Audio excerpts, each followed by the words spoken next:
Hi Peas, I'm Paige Evans, and today I have a me-themed layout based on moments or the stories we just have to scrapbook using a bunch of 2Ps exclusive printables and cut files based on the February mood board, which is filled with loads of inspiration. I swear the little quilt on the bottom right corner was included just for me because you know how much I love making quilt-inspired layouts, and this layout is no exception. So here is the mood board, and see, I started with this triangle shaped quilt as inspiration. I grabbed my American Crafts triangle punch and I punched a triangle from tons of pattern papers that matched the colors from the mood board, and I have this aqua ombre paper background, and I chose the ombre effect or pattern because there is a pink ombre or ombre, I'm not really sure how to say it correctly.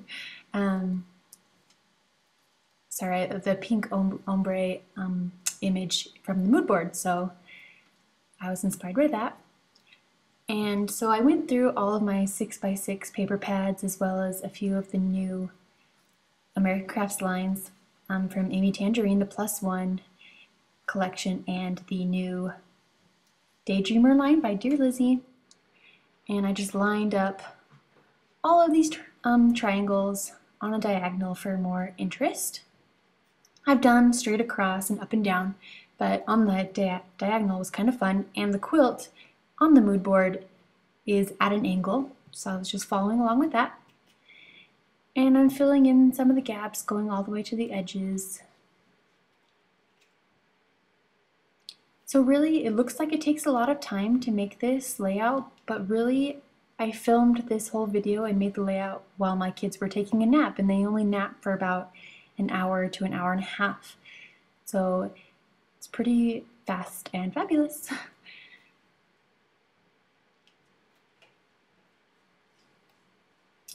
And, you know, just putting in another triangle in some of the gaps, just for some more interest. Break it up a little bit.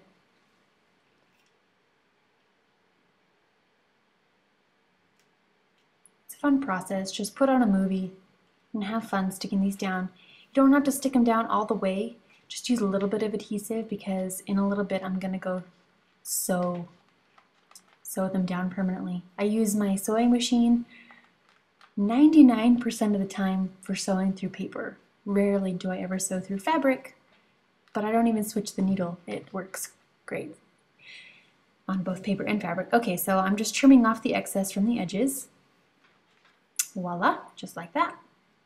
And now this is when I'm going to go sew right across the straight edge of each line of triangles. Ta-da! Okay, so I've die cut these 2Ps exclusive cut files and journaling cards and die cut images, and I cut all the cut files from white cardstock and black cardstock, and I think I like the white title, but in just a minute I'll see which one for sure. So basically I'm just pushing paper around trying to find the right way I want it to look. So there's with the black title, but I like the softer look of the white. Just moving things around, trying to figure out the placement. So I want to call this layout Love, Love, Love, Love with all my heart.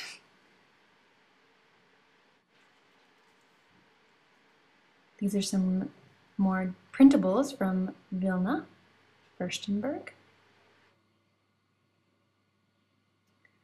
Okay, so I figured out the placement. I'm going to go ahead and attach them with my Tim Holtz Tiny Attacher, one of my newest favorite tools.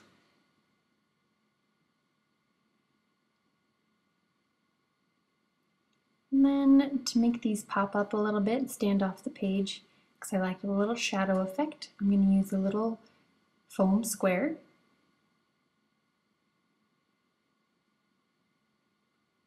Here's another printable. This is just a little date label designed by Lisa Dickinson. She's so talented. I'll tuck it under there and I'll stamp the date a little later. Okay. Next, I'm going to drop some India ink along the top right and bottom left edges. I think most of my layouts have some sort of mist or paint element like that. Just draws the eyes all around the page. And now to create some more dimension, I'm going to add a few of these new +1 badges in a little triangle. Here's some +1 fabric brads. Again, just creating a triangle, and I'm trying to match up colors like black brads on black triangles, red badges on red triangles, gray badges on gray, etc. So here I'm using an October afternoon roller date stamp just to stamp the date on the date label. I did a little test stamp first to make sure it worked okay. Didn't stamp perfectly, so a little precision pen comes in handy to fill in the gaps.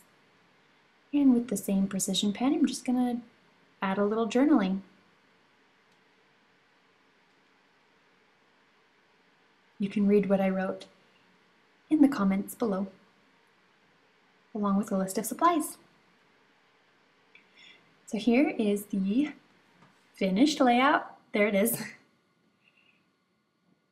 So thank you so much for watching, and I hope you have a fabulous day.